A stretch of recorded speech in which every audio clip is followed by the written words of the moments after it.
qu'ils ont tous été baptisés en Moïse dans la nuée et dans la mer, qu'ils ont tous mangé le même aliment spirituel, qu'ils ont tous bu le même breuvage spirituel, car ils buvaient à un rocher spirituel qui les suivait, et ce rocher était Christ. Mais la plupart d'entre eux ne furent point agréables à Dieu, puisqu'ils périrent dans le désert. Or, ces choses sont arrivées pour nous servir d'exemple, afin que nous n'ayons pas de mauvais désirs, comme ils en ont eu. Afin que nous n'ayons pas de mauvais désirs, comme ils en ont eu. Le verset 7, ne devenez point idolâtres. Et là, ce sont les mauvais désirs qui sont détaillés.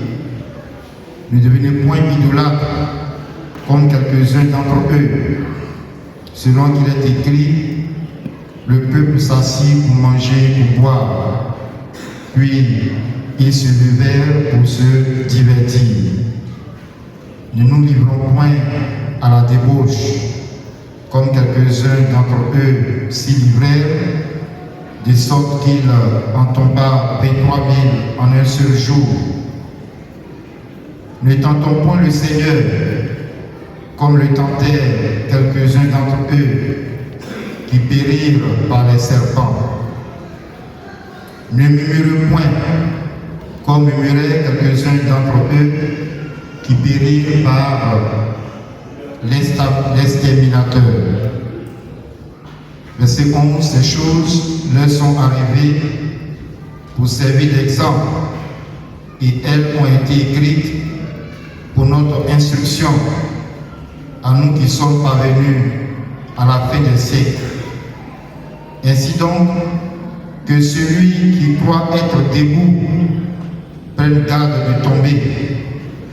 Aucune tentation ne vous est survenue qui n'ait été humaine, et Dieu qui est fidèle ne permettra pas que vous soyez tentés au-delà de vos forces. Amen.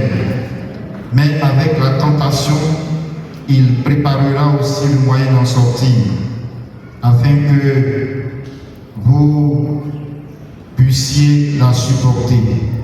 C'est pourquoi, mes bien-aimés, verset 14, fuyez l'idolâtrie. Amen. Voilà, bien-aimés, un texte que nous avons coutume de parcourir au moment de la Sainte Seine, mais il est approprié et il nous exhorte à faire attention à notre marche. Il nous exhorte à faire attention pour nous qui marchons avec le Seigneur. Parce qu'il nous dit que au temps d'Israël, le peuple qui était en communion avec le Seigneur, qui marchait avec le Seigneur, beaucoup sont tombés à cause des mauvais désirs qui ont commencé à naître dans les cœurs.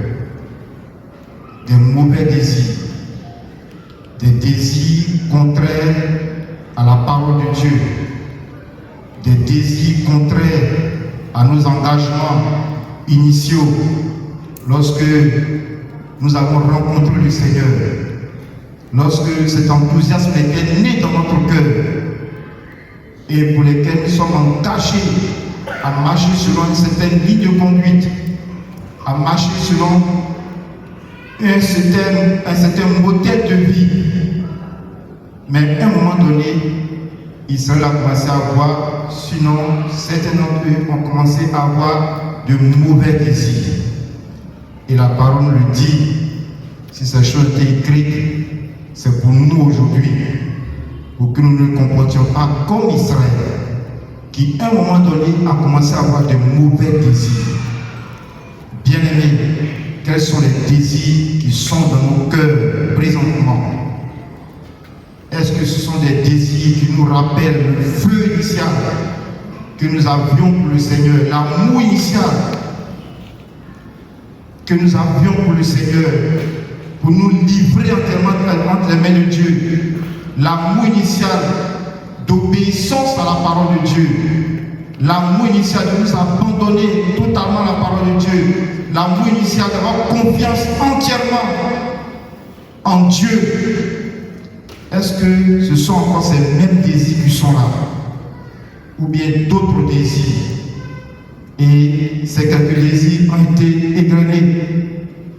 L'idolâtrie, on ne va pas s'attarder sur ces choses, mais nous savons ce que c'est la débauche sexuelle, l'idolâtrie, l'amour des choses de ce monde qui petit à petit a commencé à prendre place dans nos cœurs, en lieu et place de la place que Dieu devait occuper, etc., etc.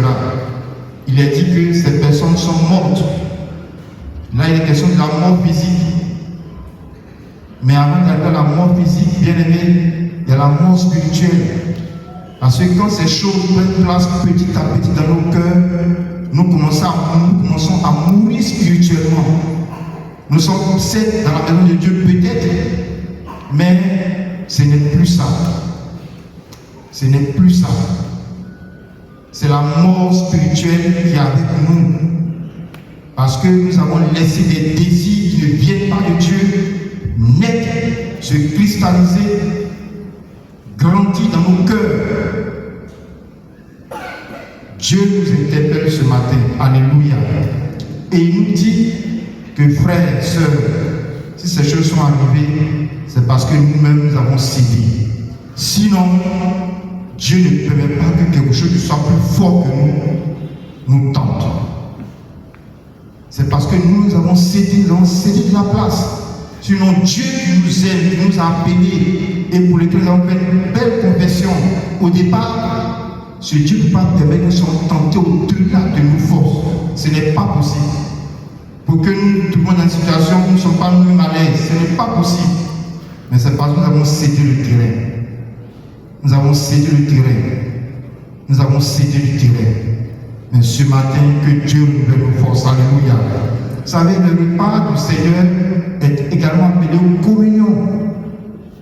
Ensemble, quand nous prenons la Sainte Seine, nous communions au sang de Jésus, nous communions au corps du Seigneur, nous communions avec Dieu. Que ce matin, par cette communion avec le Saint-Esprit, avec Dieu, nos forces nous soient renouvelées. Alléluia. Est-ce qu'on a commencé à faiblir? Est-ce qu'on a cédé du terrain? Parce que Dieu n'est pas mauvais pour que ce qui nous arrive là soit plus fort que nous. Ce n'est pas possible. Mais si ça arrive et que nous faiblissons, nous cédons le terrain, c'est parce que nous-mêmes avons cédé le terrain. Et que Dieu nous aide. Ce matin, ce repas est là pour nous renouveler. Ce matin, ce repas est là pour que nous soyons à nouveau debout. Ce matin, ce repas est là pour que nous soyons de plus en plus forts. Que donc celui qui a cédé le terrain, qui s'est senti faible, qui a abandonné, qui a eu de mauvais désirs, des désirs contraires à la parole de Dieu, que celui-là s'approche du Seigneur, parce que Dieu est là pour nous renouveler ce matin, pour nous pardonner. Que chacun parle à Dieu, qui présente son état de son cœur au Seigneur, et que le Seigneur vienne nous secourir chacun de nous, qui nous pardonne et qui nous relève. Nous prions ensemble le Seigneur.